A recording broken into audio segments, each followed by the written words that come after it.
hanyalah seorang perempuan pribumi yang lahir di saat yang tidak tepat.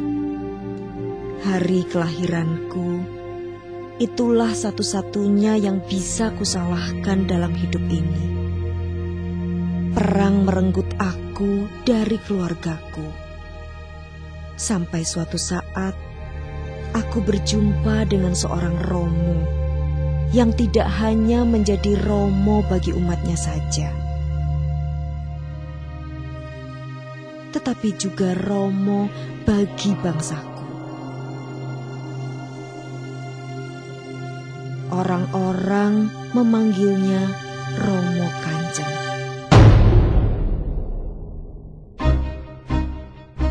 Ya wes, kamu tinggal di sini saja sampai semuanya aman dan sampai keluargamu bisa kumpul kembali, gitu?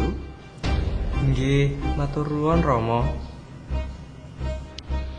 Itulah pertama kali aku berjumpa dengan Romo Kanjeng.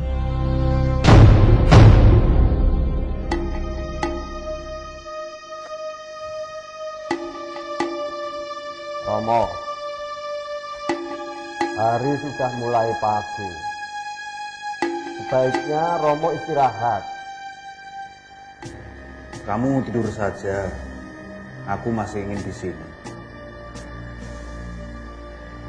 Biar Tuhan sendiri saja yang menghadapi para penjajah ini.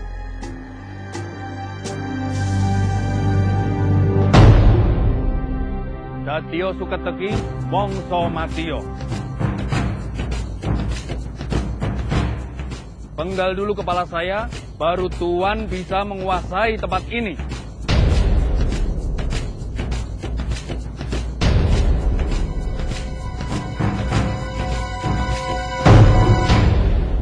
Monsinyur Sugio Pranoto adalah seorang uskup di dalam gereja Katolik yang dinobatkan menjadi pahlawan nasional. Ini sangat istimewa, yang pertama di dalam sejarah, dan tidak tahu apakah pernah akan terulang lagi. Mungkin menjadi satu-satunya. Dan inilah uskup pertama, katanya pribumi. Jadi Sugio, nama kecilnya, itu terlahir pada tanggal 25 November 1896. Beliau sebagai uskup, tetapi spontan, ya, secara naluriah, menunjukkan kecintaannya pada tanah air. Romo Kanjeng hidup sebagai pemimpin di tengah benturan begitu banyak ideologi, lokal, global maupun nasional itu sendiri. Dan bagaimana di tengah benturan ideologi dan begitu kaosnya sebuah bangsa, dia mampu memberikan inspirasi tentang multikultural dalam basic nasionalisme. Itulah yang penting. Tak perlu diragukan lagi bahwa Monsinyur Sugio ini adalah teman seperjalanan dari Bung Karno, yang tentu saja pada masa itu kita semua tahu adalah tokoh revolusioner.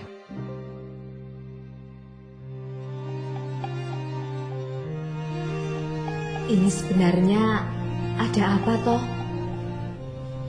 Kok kita harus buat bendera yang besar sekali seperti ini? Walah Jeng, saya juga tidak tahu. Ya sudah, derek kersane Romo Kanjeng saja. Dan hari besar itu pun terjadi. Hari kelahiran sebuah bangsa. Hari di mana semua orang bebas mengibarkan merah putih, mengibarkan martabat sebuah bangsa di mata dunia.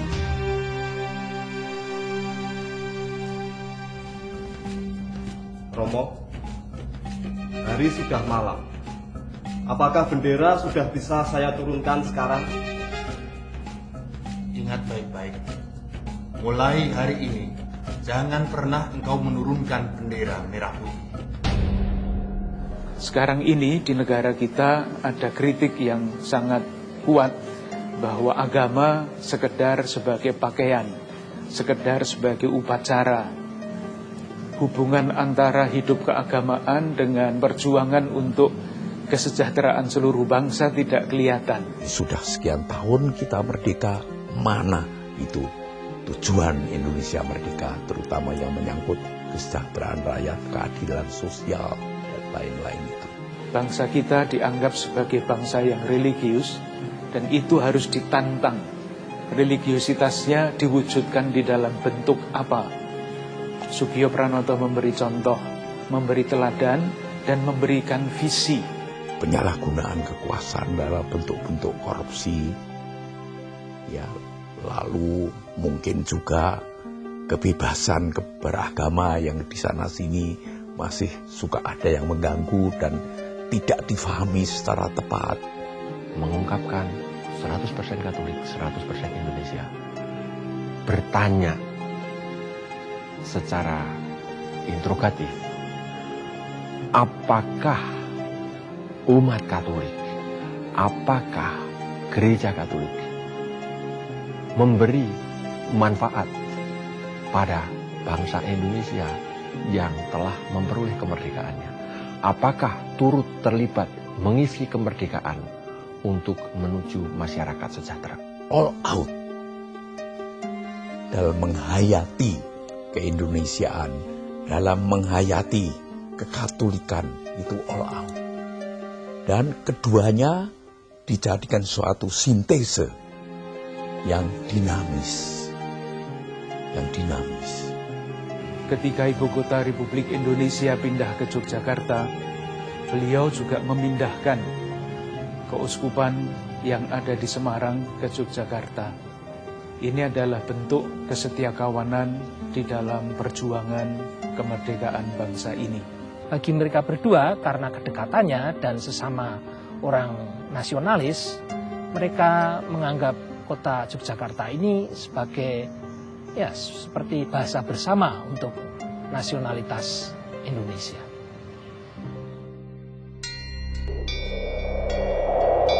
Meja dan bangku kosong ini adalah saksi bisu atas sebuah keputusan besar akan nasib sebuah bangsa. Cerita yang kutulis ini adalah cerita tentang perang. Cerita tentang terpecahnya keluarga besar umat manusia. Aku belum menemukan bapak ibu. Tempat ini bukan tempat yang aman buat kamu. Cepat, kamu pergi dari sini. Ayo cepat, suruh dia pergi sekarang juga.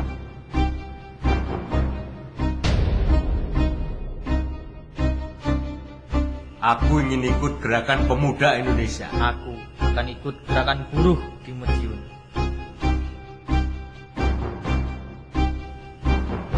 Dan kamu mau ikut siapa?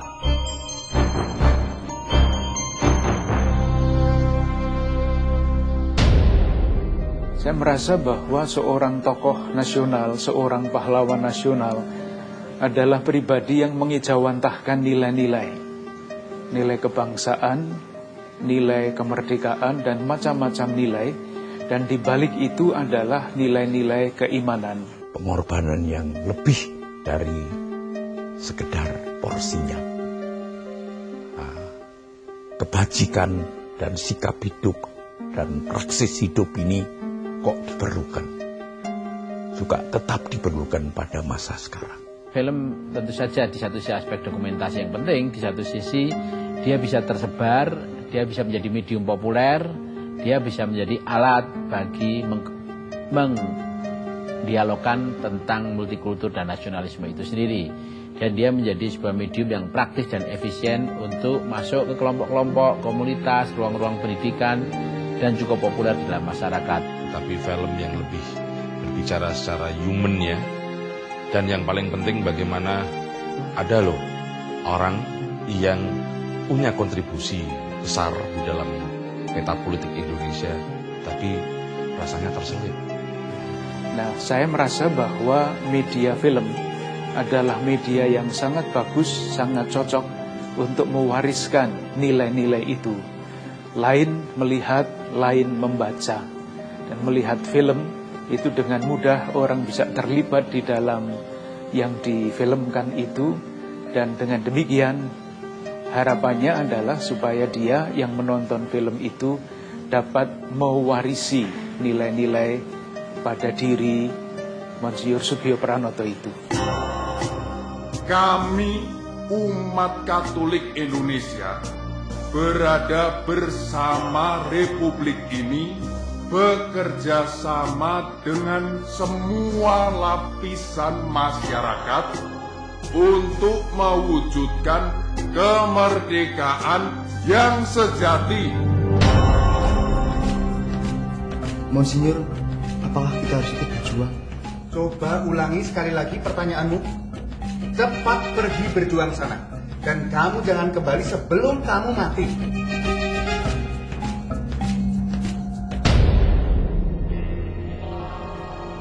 Perang masih terus berlangsung. Kita tidak pernah tahu kapan perang itu akan berakhir. Yang ku tahu adalah bahwa setiap zaman kita butuh pemimpin yang bisa membawa damai bagi rakyatnya. Pemimpin yang bisa membuat rakyatnya cinta pada bangsanya sendiri. Teks itu perlu untuk sekarang di tengah ideologi, perang ideologi, di tengah berbagai pertempuran meraih kekuasaan, di tengah pertempuran lokal dan global, kita perlu panduan sosok religiusitas yang multikultur dalam basis nasionalisme. Itu kira-kira kenapa film ini diperlukan pada teks zaman ini. Oh ya, sependapat. Ini sekarang zaman multimedia. Dengan pertimbangan-pertimbangan itu semua, saya sangat mendukung film ini dibuat. Saya akan mengatakan, saya yakin bahwa film ini akan menjadi media untuk mewariskan nilai-nilai kemerdekaan, nasionalisme, tetapi juga keimanan. Jadi harus dibuat.